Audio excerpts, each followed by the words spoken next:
Naomi Home presents the Dora DIY Sofa Collection Assembly video. Before we begin, please make sure to have the assembly instructions on hand to follow along and have all the parts listed. This DIY collection offers the flexibility to transform into a sofa, ottoman, sectional. The more pieces you have, the more you can create. To get started, attach 4 legs onto each base or corner piece by using 2 washers and 2 bolts per leg.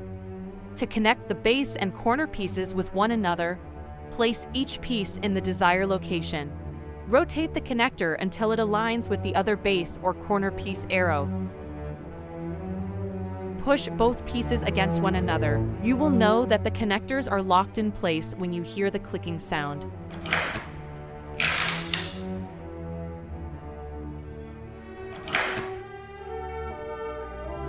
Once all your pieces are connected, attach the backrest extender by pushing it in.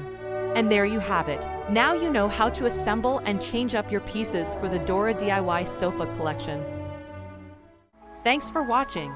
Please like, subscribe, and share for more Naomi Home content.